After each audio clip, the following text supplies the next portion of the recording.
जय हिंद साथियों। आज हम आप सभी लोगों को बताएंगे एक बहुत ही महत्वपूर्ण सवाल सांख्यिकी का। आइए इसके बारे में हम बात करते हैं। देखिए लिखा हुआ है, यदि दी गई बारंबारता सारणी की माध्यिका 28.5 है तो x और y के मान ज्ञात कीजिए। जबकि कुल बारंबारता भी आपको यानी कि सिग्मा fi कहें या कहें n 60 दिया है। ये आपको वर्ग अंतराल यहाँ पर दिया है सारणी यानी कि, और ये बारंबारता आपके जब पेपर में आएगा तो ये इधर इधर को बनकर आएगा। मैंने इसको ऊर्ध्वाधर एकदम बना दिया, उसमें क्षैतिज रेखा में एक होगा। देखिए ये मैंने अनसॉल्व में देखा, विद्या क्वेश्चन बैंक में देखा, कई बार यह प्रश्न पूछा गया है, तो ये मुझे लगा कि हाँ यार 2023 में इसके आने की संभावना अधिक है, तो मैंने आपको ये कराने की कोशिश की है। इसी प्रकार के 2-3 सवाल और है जिसमें सिर्फ संख्या चेंज होती है, ना कि यहाँ x और y। जैसे यहाँ माध्यिका 28.5 है, उसमें 35 होगी, किसी में 45 होगी, इस प्रकार होगी। ऐसा आप जब एक सवाल सॉल्व कर लेंगे तो आपको हाँ लगेगा मैं इस प्रकार के सवाल को सॉल्व कर सकता हूँ। तो आइए इस प्रश्न को सॉल्व करते हैं। देखिए यहाँ पर वर्ग अंतराल दिया है 0 से 10, फिर दूसरा 10 से 20, 20 से 30, इस प्रकार 50 से 60 तक दिया हुआ है। यहाँ पर बारंबारता दिया है 5x 20 15y 5, और ये टोटल जो है sigma fi n equal to 60 यहाँ पर दिया गया है। तो सिग्मा fi इक्वल टू 60 मैंने यहाँ पर लिख दिया है, चाहे n से डिनोट करें चाहे फिर इसको हम सिग्मा fi से। देखिए अब यहाँ से आपको आगे सॉल्व करना है। जब भी आप सॉल्व करें एकदम साफ साफ पहले लिख लें क्या क्या प्रश्न में दिया है। आप अपनी सारणी देखिए, मैं अभी इधर को बनाता तो एक बार इरेज करता फिर बनाता, इसलिए मैंने इधर ही बना दिया है। अब सबसे पहले आपको निकालनी पड़ेगी संचयी बारंबारता। क्या निकालनी पड़ेगी? संचयी बारंबारता। सबसे पहले यहाँ पर आप इधर साइड में कॉलम बना के लिख लीजिए संचयी बारंबारता। संचयी बारंबारता के बिना ये सवाल सॉल्व नहीं हो सकता है, इसलिए संचयी बारंबारता। चलिए सबसे पहले निकालते हैं। संचयी बारंबारता निकालने के लिए सबसे पहले बारंबारता में नंबर सबसे ऊपर दिया, सबसे पहले उसको लिख लेते हैं। लिख लिया 5। अब 5 के बाद जो लिखा है, अब इसमें ये इस 5 में ये संख्या जोड़ेंगे, तब हो जाएगी 5 प्लस x।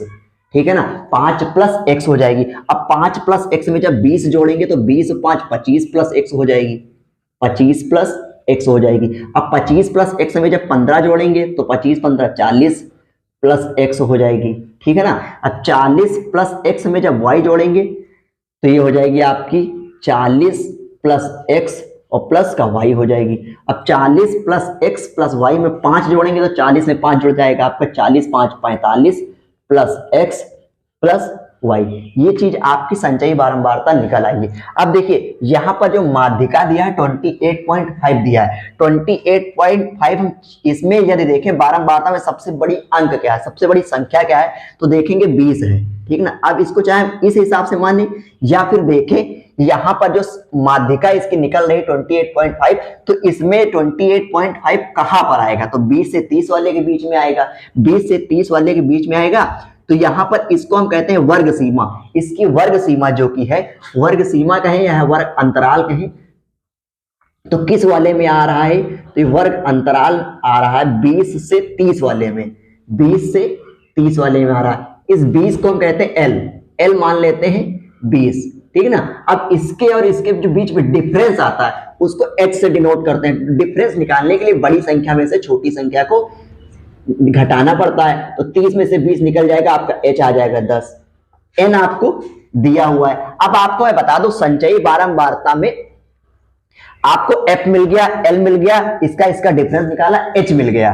ठीक है ना। आपको निकालना होता है CF। देखिए जो आपने यहाँ पर f निकाला है, f के जस्ट सामने जाएंगे, f के जस्ट सामने वाले संचयी बारंबारता के कॉलम में जाइए। यहां देखिए क्या आ रहा है, यहाँ 25 प्लस x आ रहा है। अब इसके ऊपर वाला जो कॉलम होगा वही आपका CF हो जाएगा, ये आपका हो जाएगा CF। अब आपको सवाल से सॉल्व कर लेना, सब कुछ आपके पास है। माध्यिका आपको निकालनी है L प्लस n/2 माइनस का CF by f into h। सब कुछ मैंने आपको सॉल्व करके दिखा दिया है। अब इसमें फार्मूले में रख देना है। आइए फार्मूले में हम रख के इसका मान निकाल लेते हैं। तो यहाँ पर दिया हुआ है L, तो L की जगह फार्मूला यहाँ पर लिखा है, यहाँ फिर से एक बार लिख लेते हैं। यहीं पर लिखा समझ लीजिएगा L की जगह हम लिखेंगे 20। क्या लिखेंगे? L की जगह हम 20 लिख देंगे। ब्रैकेट लगा हुआ, ब्रैकेट लगा देंगे। n/2, n की संख्या दी है 60 और बाई 2 कर देंगे।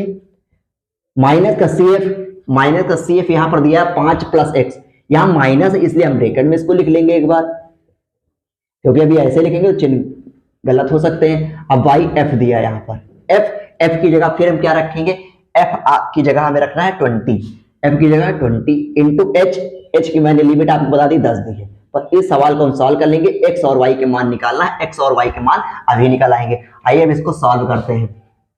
देखिए अब इसको सॉल्व करने का सबसे बेहतर तरीका 2 से इसको काट देंगे, यहाँ पर 30 आ जाएगा, ठीक।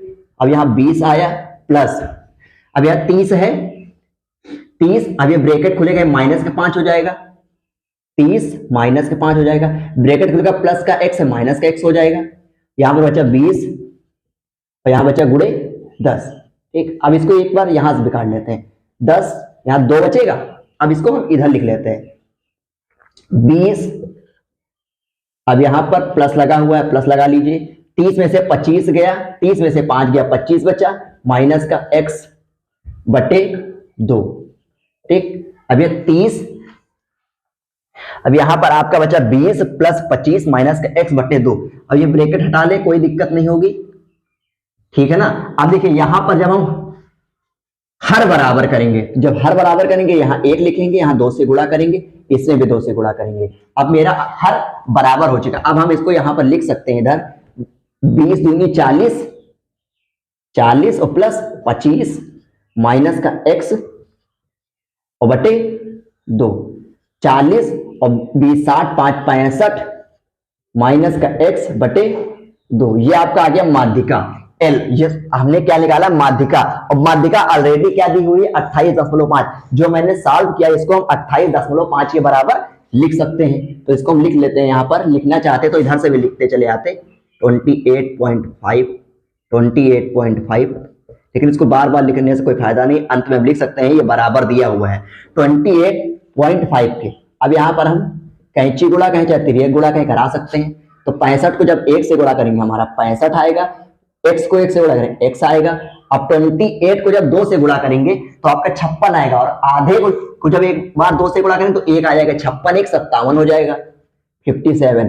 तो x बराबर माइनस का x बराबर 57 माइनस ये प्लस का 65 उधर जाएगा, माइनस का हो जाएगा, माइनस का x बराबर हमारा आ गया माइनस का 8, माइनस से माइनस कट जाएगा, x की वैल्यू हमारी आ गई 8, x की वैल्यू क्या आ गई 8 आ गई। अब देखिए अब एक चीज आपको और ध्यान रखनी है, यहां तक आप लोगों को समझ में आ गई, x की वैल्यू हमारी 8 आ गई। अब लेकिन हमें y की वैल्यू निकालनी है, तो y की वैल्यू के लिए देखिए इन्होंने तो बारंबारता जोड़ के दे दिया है, यही होती है बारंबारता, सिग्मा fi टोटल इन्होंने जोड़ के दे दिया, लेकिन मेरे हिसाब से क्या आता है, आइए अब इसको देखते हैं। अब यहाँ इसको टोटल अपने हिसाब से जोड़ लीजिए एक बार, 5, ठीक है ना। देखिए आप 5 जोड़ेंगे, 20 5 25 15 40 40 5 45, संख्या में जोड़े 20 20 5 25 15 40 5 45, यहां आ रहा है 45 और प्लस का x एक बार है, एक बार प्लस का y, और बराबर किसके दिया है इन्होंने क्वेश्चन के हिसाब से 60, यानी कि x प्लस वाई बराबर 60 माइनस 45 बराबर 15, x प्लस वाई जो की वैल्यू आई है वो 15 के बराबर आई है। x प्लस वाई बराबर 15 हम इधर लिख सकते हैं, आपको दिख रहा होगा, x प्लस वाई बराबर मेरा 15 आ गया, समीकरण 1 मान लीजिए इसको, ठीक। अब x की वैल्यू जो 8 है इसमें रख दीजिए, x की वैल्यू 8 यहां पर रख देंगे, 8 प्लस वाई बराबर 15 आ गया, तो y बराबर क्या आ जाएगा 15, प्लस का उधर जाएगा माइनस का 8 हो जाएगा, y बराबर आपका 7 आ जाएगा, 15 से 8 किया तो x की वैल्यू हमारी 8 आ गई और y की वैल्यू आपकी 7 आ गई। तो ये परीक्षा की दृष्टि से काफी महत्वपूर्ण था, इसलिए मैंने आपको बताने की कोशिश की। ये कई बार पूछा भी गया है। 2013 में देखिए जो आपके अवध मंडल पेपर बनते हैं 8 से 10 टाइप के बनते हैं, तो किसी न किसी पेपर में ये कहीं ना कहीं पूछा जाता है। तो आप सभी लोगों को परीक्षाओं की दृष्टि से यूपी बोर्ड एग्जाम की दृष्टि से काफी महत्वपूर्ण है, तो इस सवाल को करने की कोशिश कीजिएगा, ठीक है ना। तो ये बहुत ही इंपॉर्टेंट सवाल है, 1 से 2 बार लगाइए। यदि आपको ये सवाल अच्छा लगा हो तो और भी लोगों को बताने की कोशिश कीजिए। मिलते हैं आप सभी लोगों से एक नए सवाल। आइए देखिए इस सवाल को, जो कि क्वेश्चन कह रहा है, दिया हुआ है, आप सभी लोग ध्यान से देखिए, परीक्षा की दृष्टि से ये काफी महत्वपूर्ण सवाल है। अब ध्यान से पढ़ेंगे, यहाँ पर क्या दिया हुआ है, चित्र में DE समांतर है AC और DF और AE है, तो सिद्ध करो कि VF बटे FE और BE बटे EC होगा। ठीक है, सिद्ध करने वाला सवाल एक बार फिर से देखिए, DE समांतर है AC के और जो DF है और समांतर है AE के। यहाँ पर हम देखिए DE, ये जो DE और ये इधर AC दिया हुआ है, अगर हम इसका फिगर अलग बनाएं, अलग बनाएंगे तो आप समझ सकते हैं ये हो गया आपका DE और ये जो इसके समांतर है उसको हम लिखेंगे AC। अब आप समझ पा रहे होंगे DE समांतर है AC के, ठीक है ना, ये आप समझने की कोशिश कीजिए क्या लिखा हुआ है, DE समांतर AC, ठीक है ना। अब हम जब देखें आगे तो DF जो दिख रही है ये और ये समांतर है AE के, DF जो एकदम सीधी रेखा है ये समांतर है AE के, DF समांतर है AE के, ठीक है, काफी महत्वपूर्ण सवाल है। DE समांतर AC के, DF समांतर AE के, तो सिद्ध करो कि BF बटे FE BE बटे EC, ठीक है ना। देखिए अब इस सवाल को हम कैसे हल करेंगे, हमने आपको अलग चित्र बनाकर समांतर रेखाएं खींचकर बता दी हैं। अब देखिए इसको हम कैसे हल करेंगे, तो इसको देखें सभी लोग ध्यान से समझे। 4 नंबर का प्रश्न आता है, कई बार आया है, तो मुझे लगा कि हाँ यह प्रश्न दोबारा पूछ सकता है एक बार फिर से, इसलिए मैंने आपको बताने की कोशिश की है। DE समांतर AC के, ठीक, अगर पहले फिगर के हिसाब से चले हम DE, देखिए इसको हम डार्क करे दे रहे हैं कि इसमें आप अच्छे समझ जाए, DE समांतर है AC के, ठीक ना, ये DE है ये AC है।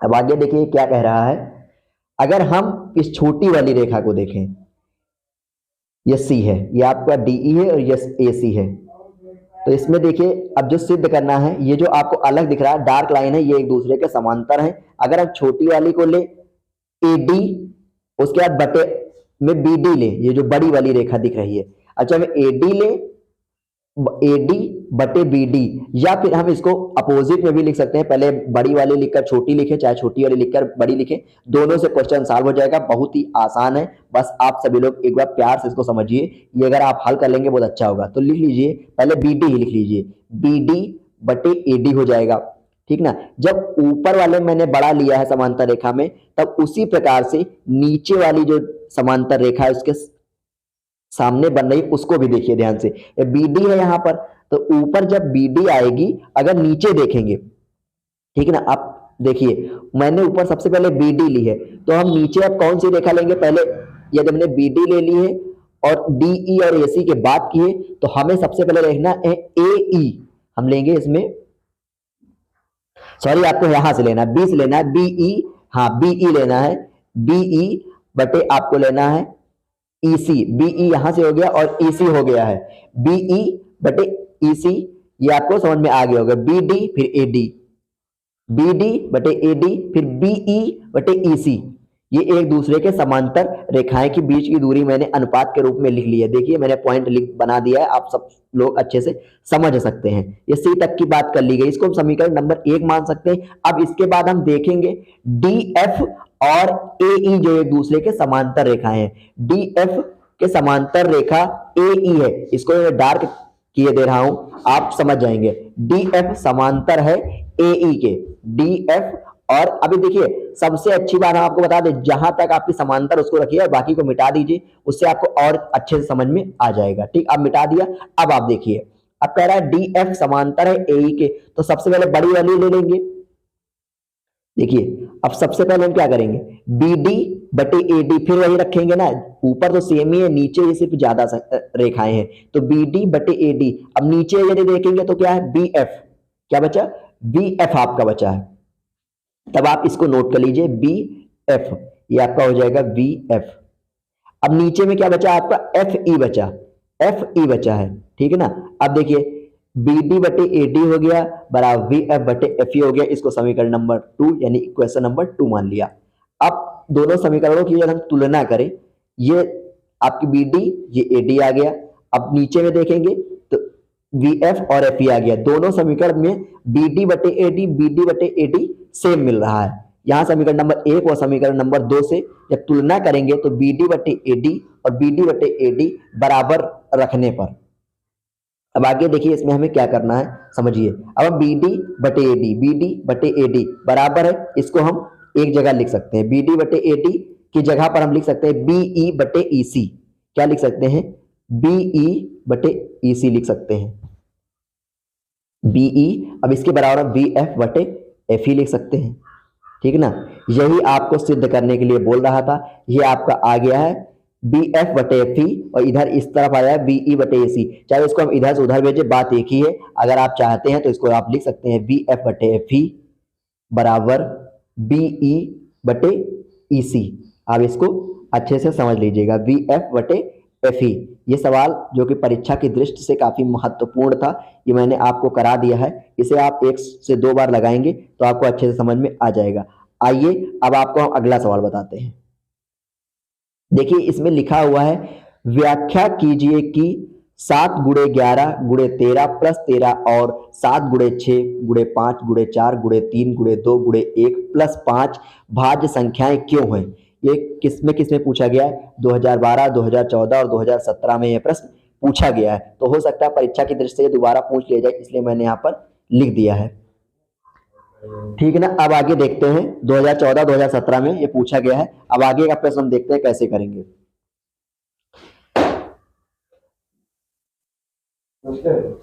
देखिए अब इसको हमें क्या करना है, किस प्रकार से सवाल को हम सॉल्व करेंगे। अब यहाँ पर देखिए सबसे पहले इक्वेशन नंबर टू जो लिखा हुआ है उसको हम लिख लेते हैं।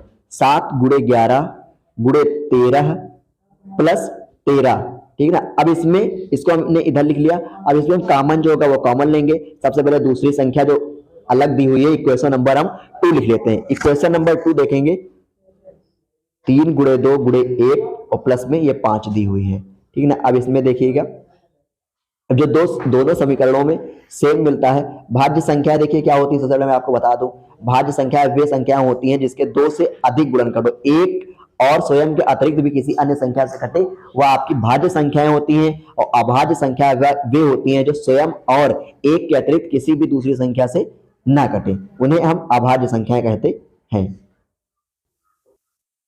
तो आगे देखिए इसमें हमें क्या करना है। अब इस प्रश्न को हम सॉल्व कैसे करते हैं, तो हम सबसे पहले अब क्या करेंगे, मान लीजिए 4 है, ये 4 2 से भी कटेगा, 2 से कटेगा, 1 से कटेगा और 4 से भी कटेगा, तो यह एक भाज्य संख्या है। 4 एक ऐसी संख्या जिसके गुणनखंड 2 से अतिरिक्त है।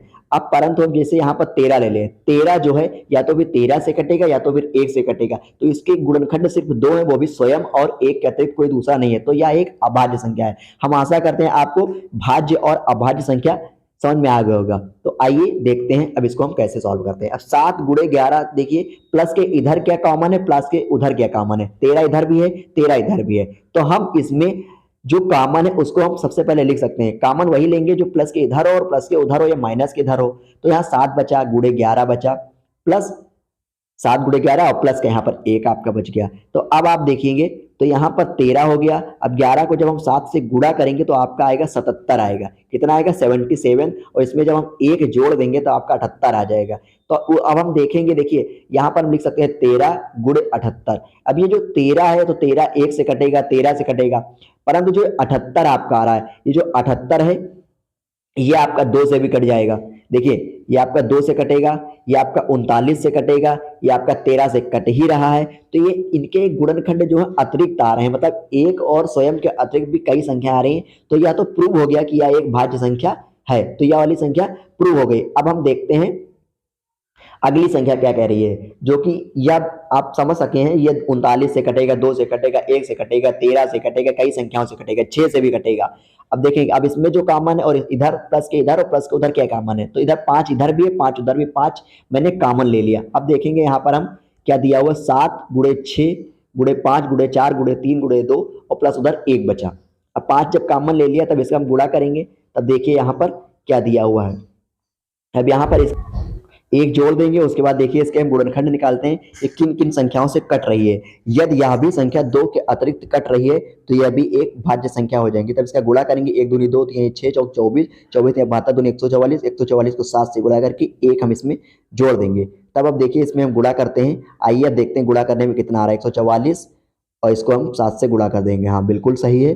अब देखिए 8 ही आ जाएगा, 7 चौक 28 का 8 हासिल आया 2, फिर 7 चौक 28, 28 और 2 30, 30 का आ जाएगा यहाँ पर 0, कैरी हुआ आपका 3, हासिल आया आपका 3, 7 एकम 7, 3 10, 1008 और प्लस 1 का 1 ही हो जाएगा 1, और इसको हम अभी 5 से गुणा भी करेंगे, 1009 आ गया, 5 है ही, तो ये 1009 जो है 1009 से कटेगा, 5 से कटेगा, हो सकता है ये 7 से भी कटे या 3 से कटे, 1 से कटेगा ही कटेगा, किसी से भी नहीं कटेगा। तो 1009, 5 और 1 इसमें 3 संख्या होगी, तो ये आता है यह संख्या कई संख्याओं से कटने वाली यह भी एक भाज्य संख्या है। अब यह समझ में आ गया वे संख्याएं जो स्वयं और एक के अतिरिक्त भी कई अन्य संख्या से कटे तो वह भाज्य संख्या होती। अतः यह सिद्ध हुआ कि व्याख्या हो गई है कि 7 गुणे 11 जो भी संख्याएं दी हुई हैं, दी हुई संख्याएं एक भाज्य संख्याएं हैं। अब हम ये भाज्य का तो समझ में आ गया। अब हम नीचे देखते हैं, नीचे क्या दिया हुआ है। नीचे ध्यान से देखिए। अब हम इस प्रश्न को देखते हैं। व्याख्या कीजिए क्यों 17 गुणे 5 गुणे 11 गुणे 2 प्लस 2 गुणे 11 एक अभाज्य संख्या है। चलिए अब हम इस प्रश्न को हल करके देखते हैं। यहाँ पर दिया हुआ है, अब इसमें जो कॉमन लेने वाला है सबसे पहले हम उसको कॉमन ले लेते हैं। देखिए अब इसमें 17 गुणे 5 गुणे 11 गुणे 3 गुणे 2 गुणे 11, 2 गुणे 11 इधर भी है, 2 इधर भी है, 11 भी है, तो हम इसमें 2 और गुणे 11 कॉमन ले लेंगे। तो अंदर क्या बचा, 17 बचा, गुणे 5 बचा, गुणे 3 बचा आपका, 2 और 11 बाहर चला गया और प्लस का उधर 1 बचेगा। ठीक है ना। तो यहाँ आ गया आपका 2 गुणे 11 यानी 22 हो गया। 17 पचे 85 कर लें, चाहे 5 15 गुणे 17 कर लें। जैसे देखिए अब हम करते हैं 5 गुणे 3 15 हो जाएगा, 17 गुणे 15 प्लस इसमें 1 हम जोड़ देंगे। अब हम 22 लिखा है, यहाँ पर आपको दिख रहा होगा 15 सत्ते 105, 15 सत्ते हो जाएगा 105, 105 का हम लिखेंगे यहाँ पर, सॉरी 5 लिखेंगे हम यहाँ पर, 5 लिखेंगे। कैरी आपका हो जाएगा 10, 15 एक कम 15 और 15 10 25, 15 10 25 हो जाएगा यहाँ पर 255 और प्लस 1 ये आपका आ गया 256। तो यहाँ पर आ गया 22 गुणे 256। अब देखिए यहाँ पर जो 22 है, अब समझने की कोशिश कीजिए। यहाँ पर जो 22 है, 22 गुणे 256। अब जब हम 22 को इससे काटेंगे, यहाँ पर देखिए ऊपर मिसप्रिंट हो गया था, अभाज्य संख्या दी हुई थी। ठीक है ना, यह अभाज्य संख्या नहीं, मिसप्रिंट से गलती से लिख गया था, यह एक भाज्य संख्या है। ठीक है ना। तो 22 जो है 2 से भी कटेगा, 11 से कटेगा, अब 256 जो है 2 से कटेगा, फिर 100 आपका 28 आएगा, फिर 64 आएगा, 32 आएगा, 32 8 से कटेगा, 4 से कटेगा, 8 से कटेगा, 1 से कटेगा। तो ये भी एक भाज्य संख्या है, अभाज्य संख्या गलती से लिख गया था। तो ये प्रश्न देखिए 2012 में आया, 2014 में आया, 17 में आया, 19 में आया, 20 में आया, हो सकता है इसकी संभावना अधिक है, हो सकता है 2023 में आ जाए। तो यह एक भाज्य संख्या दी हुई थी। अतः दिया हुआ प्रश्न सिद्ध हुआ कि दी हुई संख्या दोनों जो भी समीकरण है भाज्य संख्याएं हैं। देखिए ये सब प्रश्न जो थे काफी महत्वपूर्ण थे, इसलिए मैंने आपको कराए। अगर आपको यह प्रश्न वीडियो समझ में आया या आपको लगता है कि जरा सा भी इंपॉर्टेंट है तो सभी दोस्तों में बताएं और इसे ज्यादा से ज्यादा सॉल्व करें, जिससे कि आपके सारे प्रश्न हो सके। आइए अब हम देखते हैं अगला प्रश्न क्या कहता है।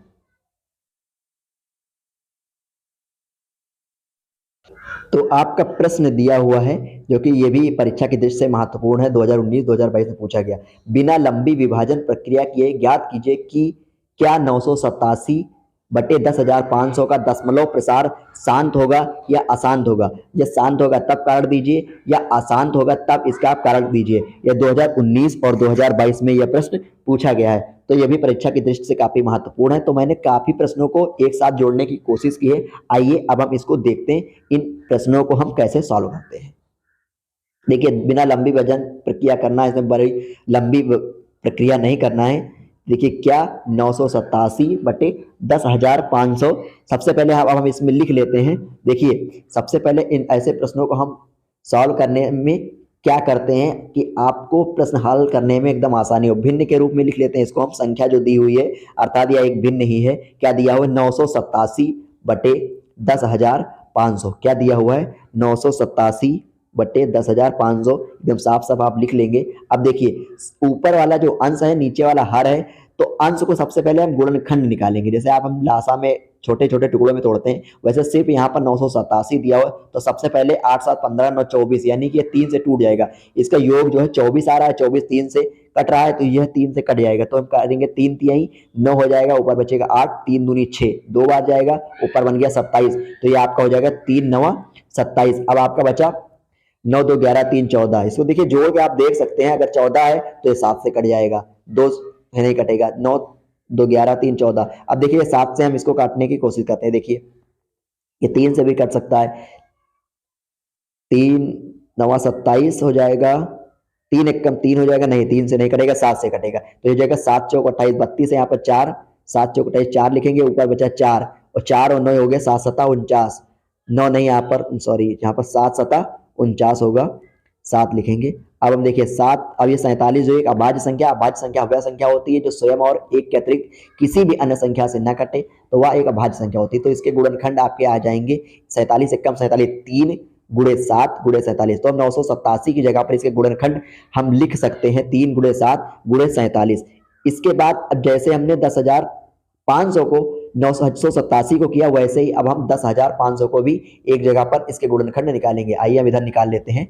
अब लिखेंगे हम 987 की तरह अब हम 10,500 को जब हम भाग देंगे तो 2 पंची 10 हो जाएगा, यहाँ 2 दूनी 4 और ये 2 पंची 10 1 0, 5250 हो जाएगा। फिर 2 से तोड़ेंगे तो 2600, ये 25 हो जाएगा। अब ये 2625 आया तो ये 5 से कटेगा, 25 5 दूनी 10 और 5 एकम 5, 25 हो जाएगा। फिर 5 से काटेंगे, 5 एकम 5, फिर 0 25, इसको फिर 5 से काटेंगे तो यहाँ पर 21 आएगा, ठीक ना। 5 दूनी 10, 5 एकम 5 हो जाएगा। अब हम इसको 3 से काटेंगे, 3 7 21, अब फिर 7 से काटेंगे 7। अब देखिए इसके भी गुणनखंड निकल आए। तो 10,500 जहाँ पर लिखा हुआ है उसको हम वहाँ पर लिखेंगे 2 की पावर 2।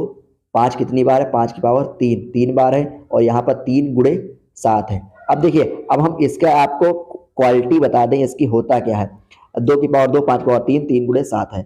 देखिए शांत दशमलव और अशांत दशमलव हम कैसे प्रूव करेंगे। जो दिया हुआ आपके पास है जो गुणनखंड इसके हैं, देखिए अंश से हमें कोई मतलब नहीं, लेकिन जो हर उसका है तो हर जो आए यदि 2 की पावर m या 5 की पावर n या 2 की पावर और 5 की पावर में ही सिर्फ आए, तब आप समझ जाइए शांत दशमलव है। अब हर में सिर्फ 2 की पावर और 5 की पावर n के रूप में बचना चाहिए। 2 की पावर कुछ भी बचे, 5 की पावर n, और ना 3 की पावर में कुछ बचे, ना 4 की पावर में, ना 7 की पावर में, ना और किसी की पावर में ना बचने पाए।